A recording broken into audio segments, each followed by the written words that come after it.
హ్యావ్యూస్. నాకు ఒక సరదా ఉంది. ఈ సరదా ఏంటి? ప్రయోగాలు చేయడం. ఆ సరదా కాస్త ఏమైంది, నాకు అలవాటుగా మారిపోయింది. నేను ఉద్యోగిని అయ్యా, నా అలవాటుని కంటిన్యూ చేస్తూ ఉన్నా ప్రయోగాలు. దెన్ అప్పుడు ఇక నాకు వేరే ఏం అనిపించట్లా, ఈ ప్రయోగాలే చేద్దాం, దీన్ని కొత్తగా ఏమిటి సృష్టిద్దాం, ఇంకా ఇంకా ఇంకా అది ఏమని చివరికి వ్యసనంలా మారిపోయింది. దెన్ ఆటోమేటిక్ నేను ఏం చేస్తాను, చెడుకి సంబంధించి మంచికి సంబంధించి అన్నిటి మీద ప్రయోగాలు చేస్తూ ఉన్నప్పుడు ఊహించినటువంటి ఇంకో ఏడు తయారు చేస్తా కదా, అటువంటి వాళ్ళ ముందుండే batch China. Vasavi online services. మా వద్ద పాస్పోర్ట్ వీసా సర్వీసెస్ కలవు. వీసాలో 99% అప్రూవల్ సక్సెస్ రేట్ ఉంది. Please contact 8019482544. వుహాన్ ఇన్స్టిట్యూట్లో ఆ వైరాలజీ ల్యాబ్లో అనుకోకుండా అది కింద పడింది. ఏది? కరోనా వైరస్ ఉన్నటువంటి దాన్ని ఏం చెప్పాల, పరికరమో లేదన్నప్పుడు వెసలో whatever it is. Then ఏమైంది, అది లీక్ అయిపోయింది. దానికి వీళ్ళు అప్పటికే యాంటీడోస్ ఇంకా కనిపెట్టలే. వైరస్ కనిపెట్టారు, దానివల్ల లక్షణాలు ఏంటిది అని చూస్తూ ఉన్నారు. ఓ రకంగా చెప్పాలంటే మానవ బాంబులు అన్నవి ఎలాగైతే ఉంటాయో, ఇది ఓ రకంగా వచ్చేసి అణుబాంబుల టైప్ ఉంటాయి కదా, ఇది మనుషులని ఈట్లతో చంపే రకం అన్నట్టు. జీవ బాంబులు ఏదో అంటారు వీటిని, జీవరసాయన బాంబులు అన్నట్టు. ఇప్పుడు ఈ కరోనా నుంచి ప్రపంచం అంతా బయటపడుతుందిరా బాబు అనుకుంటే, కరోనా అమ్మమ్మ మొగుడు తయారు చేసాడు మరలా ఈ చైనా వాడు. ఇందా చెప్పానే, సరదా, అలవాటు, వ్యసనం అని. వీళ్ళకి ఒక వ్యసనం అన్నమాట. ఇంకా అది కొత్త కనిపెట్టాలి, వాటి ప్రయోగాలు చేయాలి అని. ఇప్పుడు కనిపెట్టింది ఏంటో తెలుసా? Ebola model. బట్ అంతకు మించి డేంజర్. ఆల్రెడీ ఎబోలానే ఘోరం. అసలు ఎబోలాకి ఇప్పటికీ ట్రీట్మెంట్ లేదు. ఎక్కడో కాంగో, ఆఫ్రికాలోని కాంగో దగ్గర ఒక ఎబోలా రవర్ అనేది ఉంది, నది. దాని పక్కన ఉన్న గ్రామాల్లో ఇది స్ప్రెడ్ అయింది. మామూలుగా చింపాంజీలు, కోతులు, వాటి నుంచి ఆ లిక్విడ్లో ఉన్నటువంటి ఆ ఎబోలా వైరస్ మనిషికి అటాక్ అయ్యింది అనమాట. దీని నుంచి మిగతాలు స్ప్రెడ్ అయ్యింది. ఇప్పుడే కొన్ని వేల మంది చనిపోయినారు. ఇప్పటికి సరైన ట్రీట్మెంట్ లేదు. ఆల్రెడీ 2020-21 ఆ సమయంలో కరోనా పుణ్యం అని చెప్పేసి ఎబోలాను కూడా భయంకరమైనటువంటి వ్యాధుల జాబితాలో చేర్చేశారు. ఎబోలా ఎక్కడ ఉందంటే ఎమర్జెన్సీ అలర్ట్ ప్రకటించేసి రక్షణ చర్యలు తీసుకోవాలి. సో ఎబోలాకు సంబంధించి, ఈ కరోనాకి సంబంధించి దానిలోని మ్యూటేషన్ అని, స్పైక్స్ అని, ప్రోటీన్లు ఏవో ఉంటాయి కదా, అలా ఈ ఎబోలాలో ఉన్నటువంటి దాన్ని తీసుకొని వీళ్ళు కొత్తది ఒకటి తయారు చేశారు. దీనికి వాళ్ళు పెట్టుకున్న పేరేంట్రయ్యా బాబు అంటే వాస్కులర్ స్టొమాటైటిస్ వైరస్ అన్నమాట.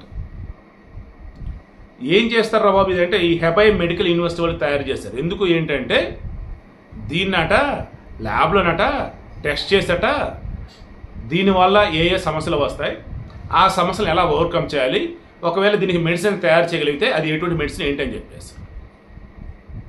ఒరే, ఆల్రెడీ కరోనా సమయంలో ఆ వుహాన్ ల్యాబ్లో ఈ కరోనాకు సంబంధించి మీరు సరిగా హ్యాండిల్ చేయకపోవటం వల్ల జరిగిన ఘోరానికి కొన్ని లక్షల మంది, కోట్ల మంది చచ్చిపోయారు.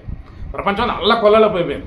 కొన్ని కోట్ల డబ్బు కనుమరుగైపోయాయి, మనుషులు పోయారు.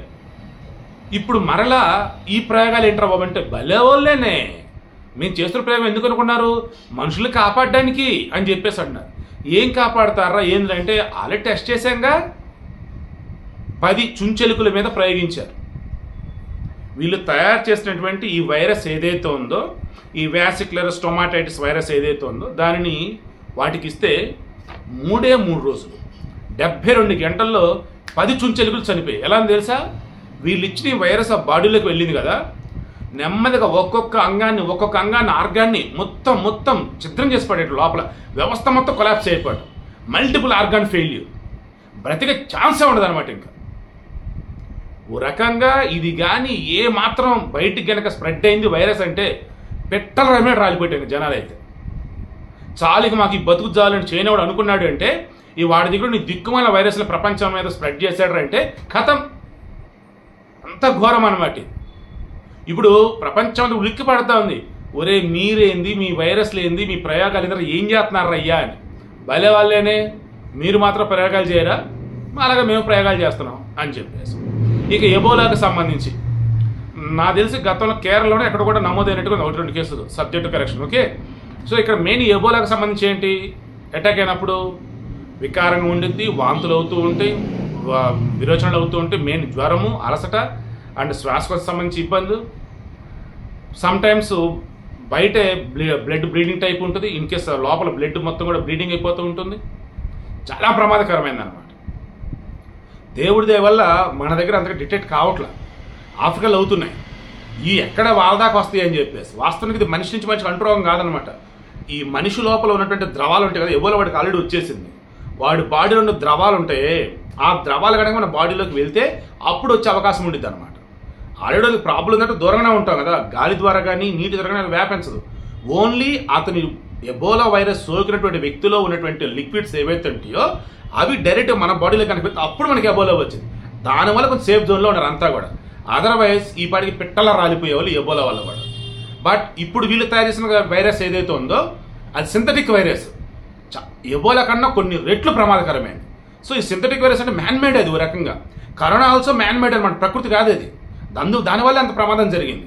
ఇప్పుడు ఈ మ్యాన్ మేడ్కి సంబంధించి కూడా వీళ్ళు చేస్తున్న దానివల్ల ఏ మాత్రం ఎక్కడన్నా కానీ చేజారటమో ఎక్కడైనా లీకేజ్ అవ్వడం జరిగిందని అంటే మరలా ఒక కొత్త రోగాన్ని ప్రపంచం మీద వదిలినట్టే, మరలా పెట్టలా కొన్ని కోట్ల మంది చనిపోవడానికి రెడీ అయినట్టే.